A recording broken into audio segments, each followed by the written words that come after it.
मित्रों, मेरा नाम रहमान है और मैं उत्तर प्रदेश का रहने वाला हूँ। आज मैं आपको मेरे मित्र के साथ घटी एक सच्ची घटना पेश करने जा रहा हूँ। मेरे मित्र का नाम वसीम है और हम बचपन से ही बहुत अच्छे दोस्त हैं और हमारी हर एक बात एक दूसरे से शेयर करते हैं। हम जब कॉलेज में आए थे तब उसकी सगाई हो गई थी। वो उसकी मंगेतर से, जिसका नाम रेशमा था, से बहुत प्यार करता था और वो दोनों रात भर मोबाइल पर बातें करते रहते हैं।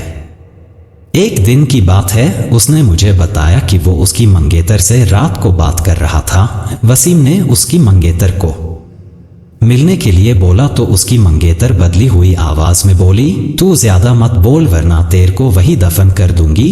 वसीम एक बार तो ये सुनकर चौंक गया और फिर सोचा वो शायद मजाक कर रही होंगी। फिर वसीम भी उसको मजाक में बोला, क्या कर लेगी तू मेरा, देखते हैं। तो वो फिर बोली, आज रात देख तेरे साथ क्या होता है। यह कहकर उसने मोबाइल रख दिया। अगली सुबह जब वसीम मुझसे मिला तो वो अपनी आप बीती बताने लगा।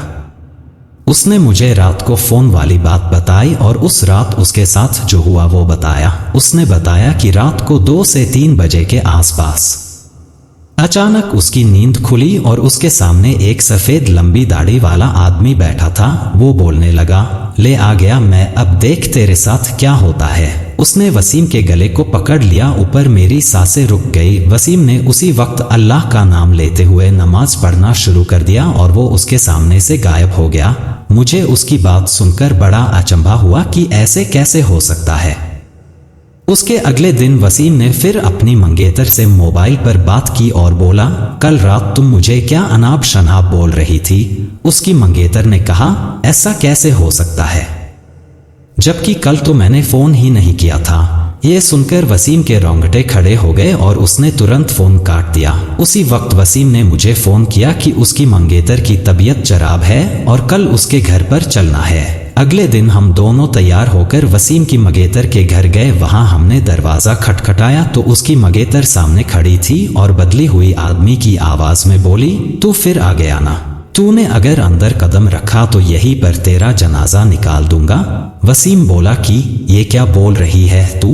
वसीम आगे था और जैसे ही उसने घर में कदम रखा उसकी मंगेतर ने दीवार पर टंगी तस्वीर उतारकर वसीम के सर पर दे मारी। उसके सर से खून बहने लग गया। वसीम के ससुर और सालों ने उसकी मंगेतर को पकड़कर बिठाया। फिर उसके सालों ने वसीम के सर पर पट्टी बांधी। रेशमा के दादाजी ने बताया कि रेशमा को जिन्न का साया लग गया है। इस पर वसीम के ससुर ने उन्हें अपना मुंह बंद रखने को कहा। थोड़ी देर रुककर हम वहां से सीधे अस्पताल जाकर ढंग से पट्टी करवाई। उसके अगले ही दिन मुझे वसीम का फोन आया कि रेशमा की तबीयत बहुत खराब है और वो अस्पताल में भर्ती है। वसीम ने बाइक निकाली और हम दोनों जल्दी अस्पताल पहुंचे। वहां पर पहुंचते ही हमने डॉक्टर से रेशमा की हालत पूछी तो उसने बताया कि उसकी हालत बहुत नाजुक है, कोई असली बीमारी का पता नहीं चल पा रहा है और उसके घर वालों को डॉक्टर ने रेशमा को घर ले जाने को कहा। सभी हैरान थे कि ऐसी क्या बीमारी है जिसका इलाज डॉक्टर के पास भी नहीं है। फिर उसके घर वाले रेशमा को घर ले आए। रेशमा ने वसीम को बुलाया और कहा कि मैं अब ज्यादा दिन जिंदा नहीं रह पाऊंगी और तुम किसी अच्छी लड़की से शादी कर लेना। ये सुनकर वसीम की आंखों में आंसू आ गए और बोलने लगा कि मैं तुम्हें मरने नहीं दूंगा। फिर रेशमा के दादाजी ने उसको पास ही के पीर बाबा के पास ले जाने को कहा। हम उसको पीर बाबा के पास ले गए और पीर बाबा ने बताया कि इसको एक बुरे जिन्न ने जकड़ लिया है जिसकी वजह से वो इसके शरीर को नुकसान पहुंचा रहा है। अब बहुत देर हो गई है। पीर बाबा ने बताया कि इसका एक ही इलाज है, यहाँ से 80 किलोमीटर दूर एक दरगाह है, वहां इसका इलाज हो सकता है। और बाबा ने बताया कि इसके साथ वही इंसान जाएगा जिसे वो सबसे ज्यादा चाहती है। वसीम ने कहा कि मैं चला जाऊंगा, मुझे बाइक भी चलाने आती है।